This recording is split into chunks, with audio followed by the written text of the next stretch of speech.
Vocês, então, conforme prometido, vai aqui mais uma aula dos primeiros anos e a gente vai ver agora uma aula de história e eu vou passar para vocês o tema que nós desenvolvemos em sala de aula, que é colonialismo e resistência na África e na Ásia.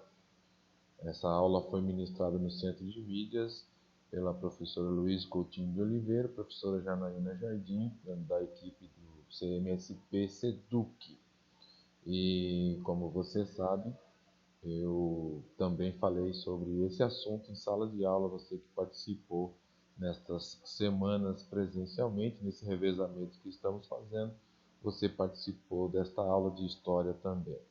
E fica aqui então os créditos registrados para todos esses slides que eu estou utilizando, todos eles foram slides disponibilizados pelo Centro de Mídia de São Paulo, da nossa SEDUC, em São Paulo, Secretaria de Educação de São Paulo. Vamos em frente, então. Os objetivos da aula é apresentar um contexto social, político e econômico que favoreceu o processo de colonização da África e da Ásia entre os séculos XIX e XX, caracterizando o imperialismo europeu sobre estes continentes. Também apontar as principais formas de resistência desenvolvidas pelos povos da África, da Ásia contra o neocolonialismo.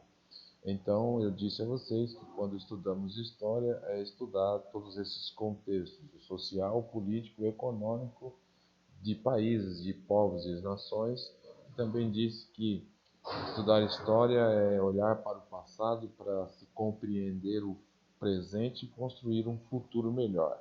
E é isso que nós vamos fazer aqui nessa aula, com esse assunto sobre o colonialismo no continente africano e também no continente asiático. A habilidade do currículo paulista é a EF09HI14, caracterizar e discutir as dinâmicas do colonialismo no continente africano e asiático e as lógicas de resistência das populações locais diante das questões internacionais.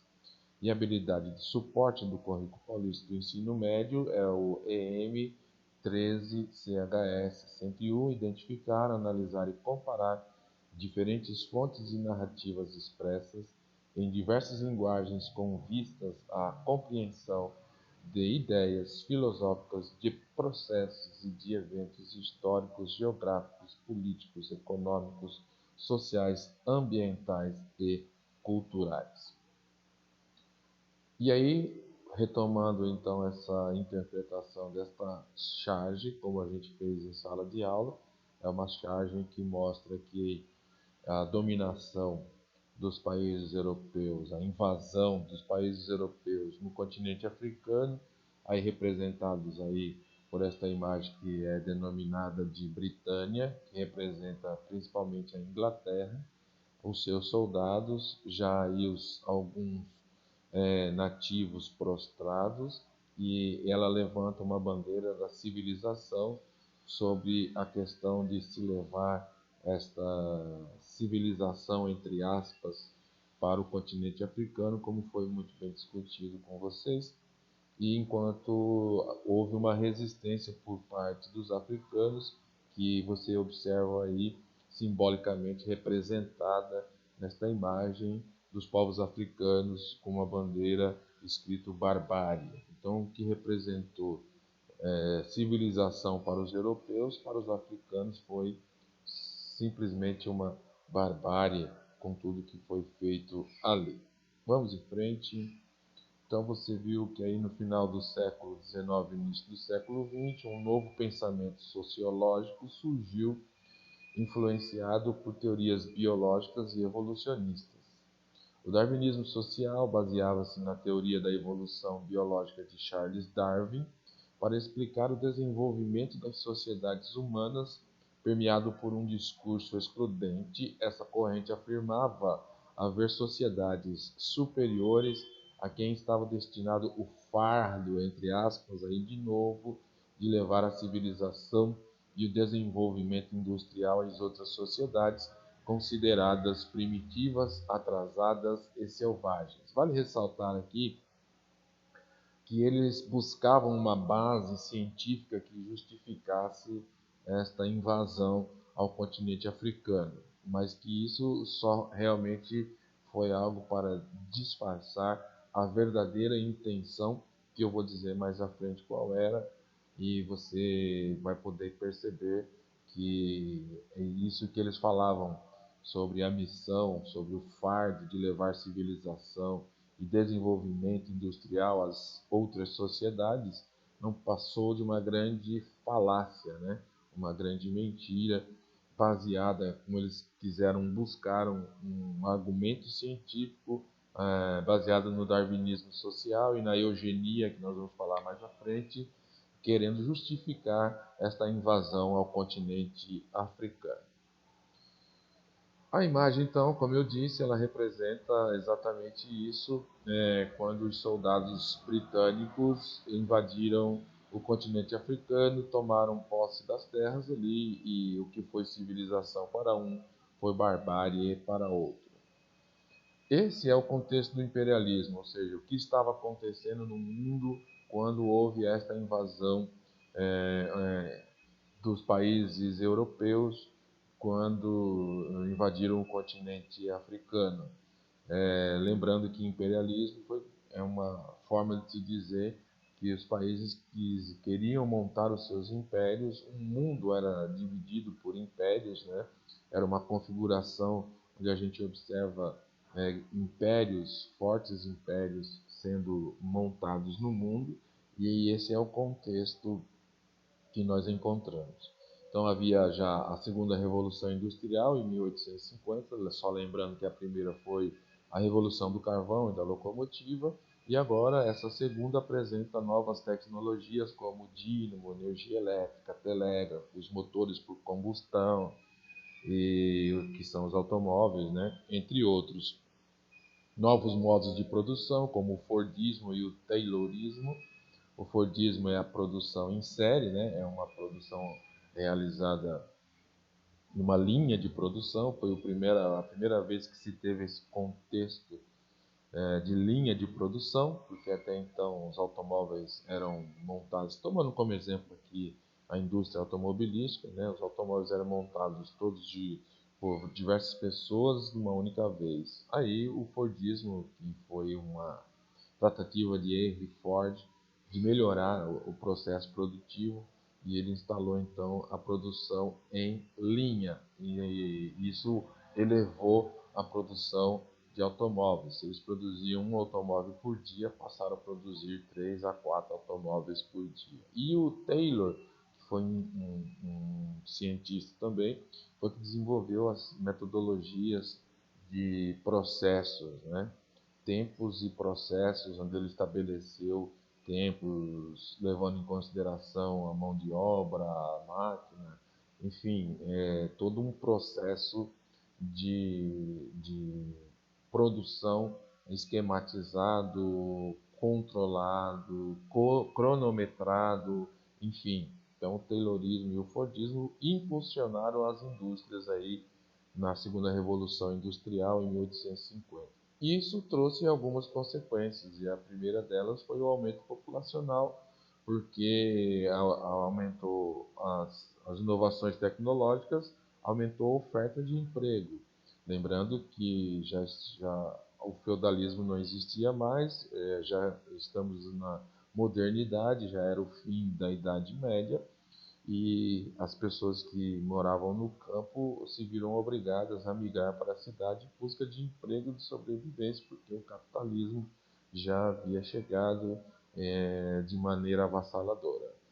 E o objetivo também de controlar o máximo de processos produtivos, combatendo a concorrência, grandes empresas realizavam compras e fusões de empresas menores, dando origem às holdings, que é um grupo de empresas que tem uma fábrica para cada coisa, né? Ela é uma empresa que produz quase tudo através de pequenas fábricas.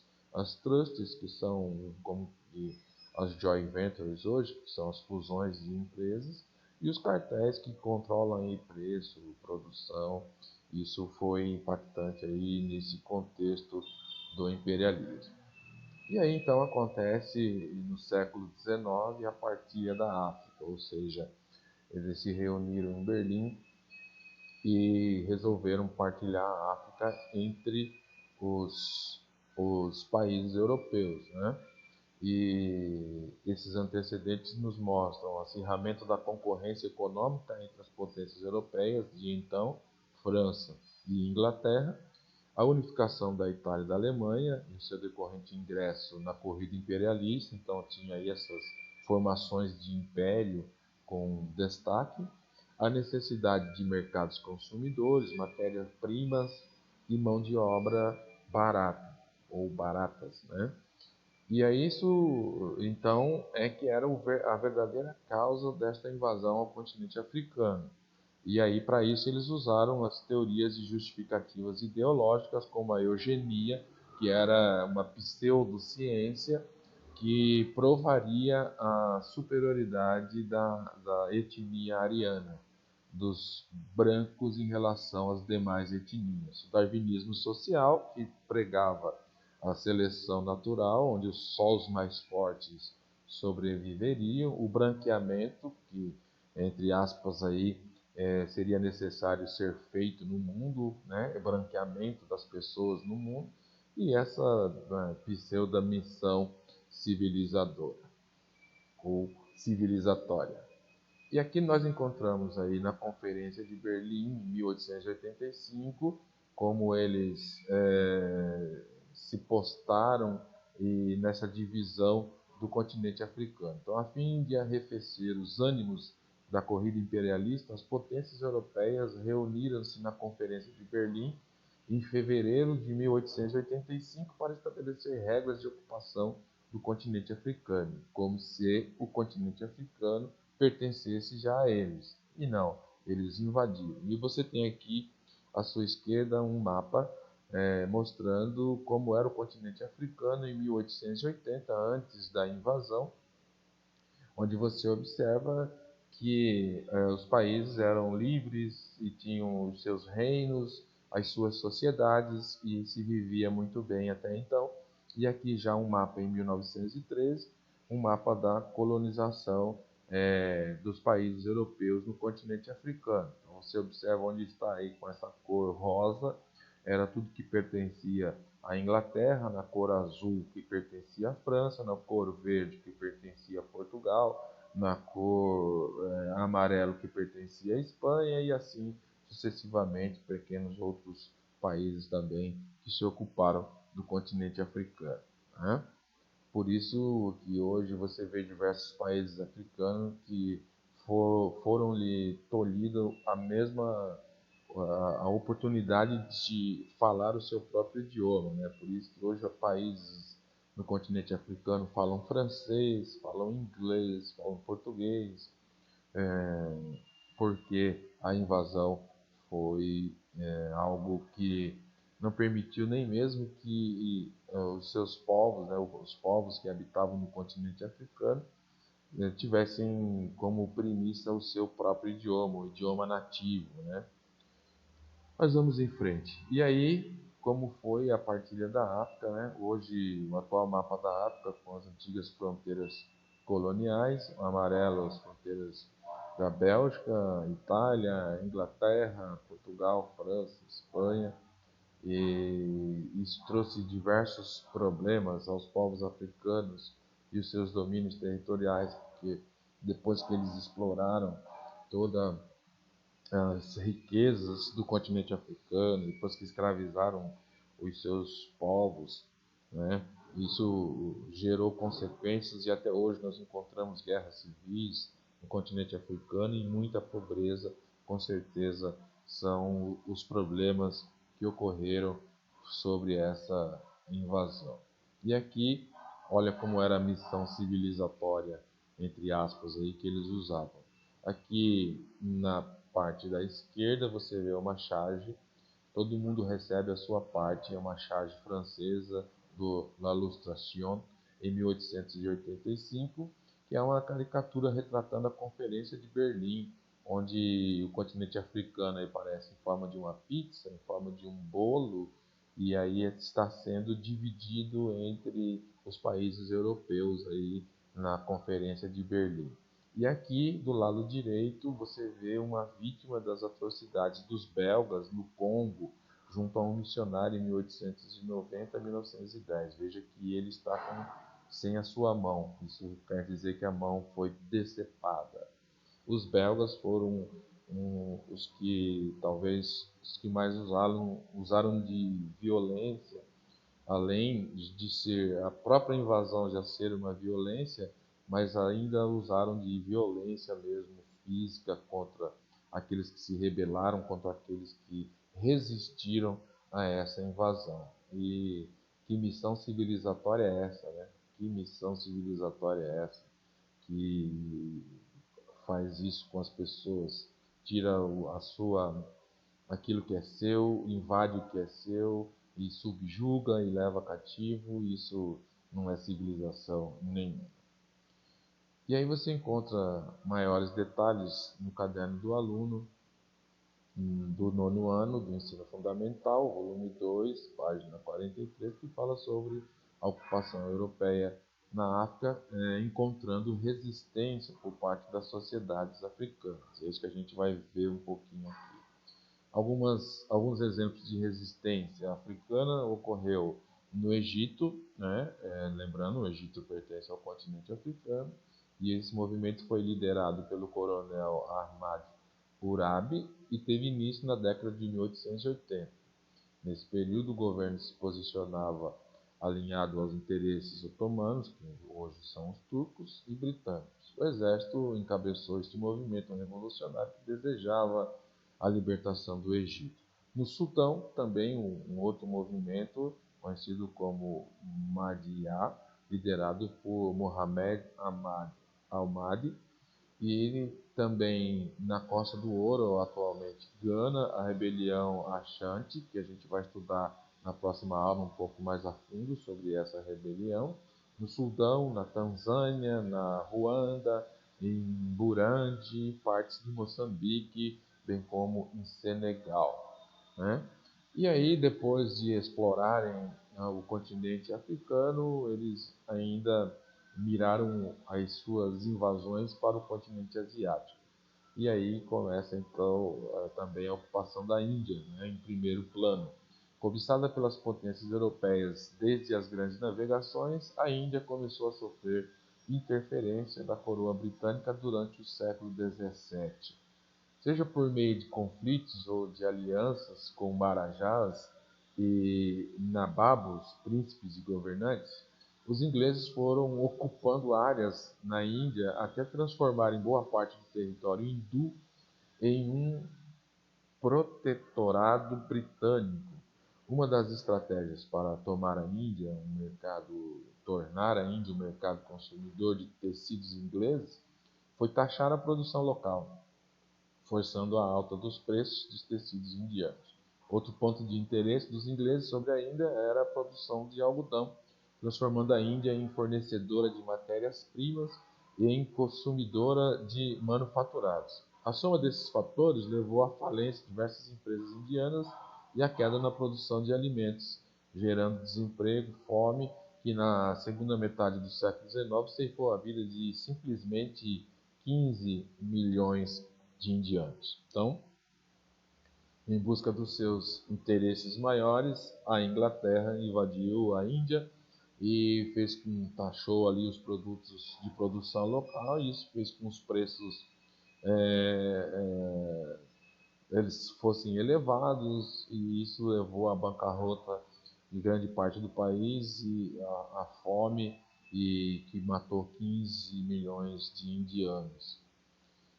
E aí houve a resistência hindu, chamada Revolta dos Cipaios, em 1857, também conhecida como Revolta dos Cipais.